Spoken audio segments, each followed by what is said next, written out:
Syrian insurgents have demonstrated the military equipment seized after their rapid advance in northwest of country on Wednesday.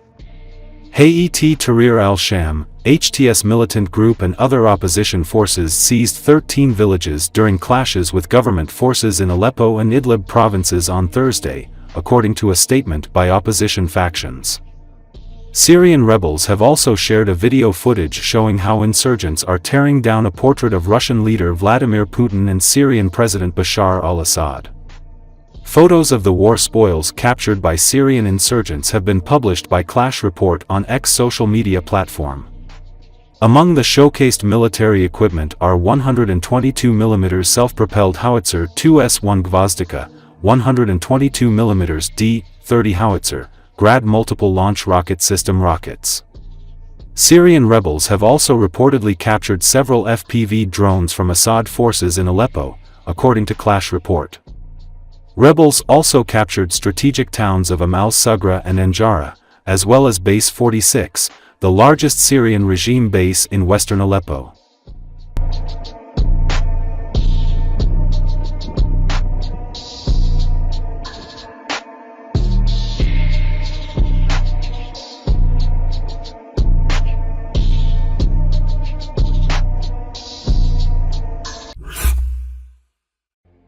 Two police officers shot in a neighborhood outside Atlanta are both expected to survive their injuries, authorities said Wednesday afternoon.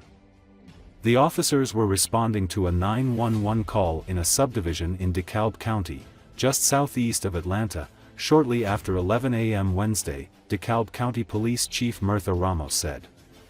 One officer was shot in the upper leg area, and the other in the foot, she said. Early indications are there will be a full recovery for both officers, DeKalb County Chief Executive Officer Michael Thurmond said at a Wednesday afternoon briefing. Both officers were at Grady Memorial Hospital in Atlanta for observation, Ramos said. Officers were sent to the home after a 911 call was placed, and dispatchers could hear arguing in the background, Ramos said. A woman told police that her 20-year-old son was acting aggressively, the chief said. As officers went to confront the man, Ramos said he fired several shots at the officers through a bedroom door inside the home. Ramos said one of the officers continued to pursue the man even after being shot, and took him into custody as other officers arrived to help in the arrest. He was being interviewed by investigators Wednesday afternoon, she said. There was no immediate information about possible charges.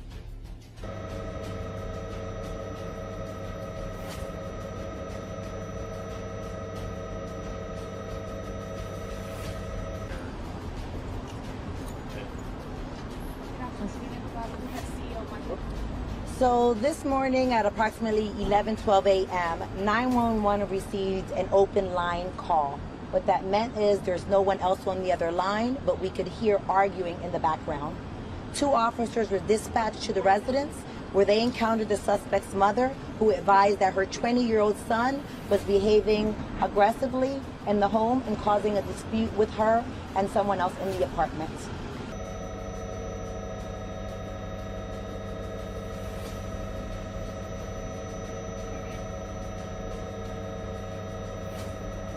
The officers were directed to the apartment, at which time when they approached the bedroom door, the subject through the door fired several shots at the officers. Both officers were struck in the lower proximities of their body. Both are stable. They're currently being treated in the hospital behind us, and we are hoping that they're going to be okay. At this moment, they're conscious and they're alert.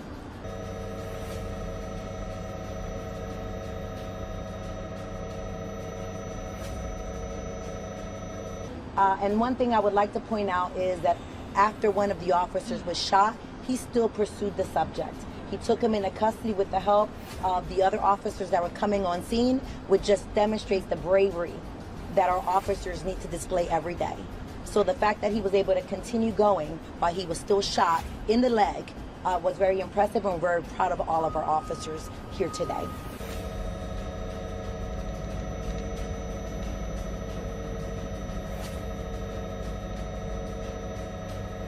First of all, we are thankful that two of our officers who were wounded in the line of duty from early indications, there will be a full recovery.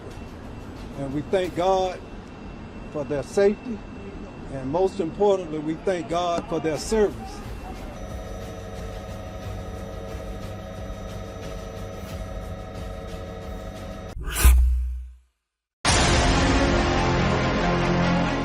Deputy chairman of the Russian Security Council, one of the most ardent hawks of the Kremlin, Dmitry Medvedev, voiced a new red line. This is the return of nuclear weapons to Ukraine. A spokesman for Putin's regime responded to a sensational article in the New York Times about the West discussing returning Ukraine to nuclear status to deter Russia. Such a move, it is claimed, could become the most reliable guarantee of Russia's non-aggression in the future. In response, Medvedev launched an insulting attack on outgoing US President Joseph Biden. It seems that my sad joke about Biden, who decided to leave this life gracefully, taking with him a significant part of humanity, is turning into a frightening reality, wrote a worried Medvedev.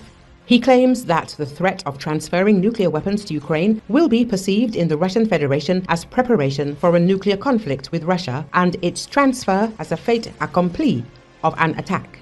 The consequences are obvious, the official wrote, hinting at a nuclear strike. The Kremlin regularly draws its red lines for Ukraine and the West, threatening dire consequences that it does not implement. Such red lines previously included NATO's advance to the east, military aid to Ukraine, strikes on Russian territory, the entry of Ukrainian troops into Russia, etc. Even Russian Z channels mock the fact that the Kremlin does not carry out its threats, accusing their government of weakness. Earlier, Kremlin spokesman Dmitry Peskov said that discussion in the West about arming Ukraine with nuclear weapons is absolutely irresponsible. The New York Times reported last week that some unidentified Western officials had suggested US President Joe Biden could give Ukraine nuclear weapons before he leaves office. Several officials even suggested that Mr. Biden could return nuclear weapons to Ukraine that were taken from it after the fall of the Soviet Union. That would be an instant and enormous deterrent, but such a step would be complicated and have serious implications, the newspaper wrote.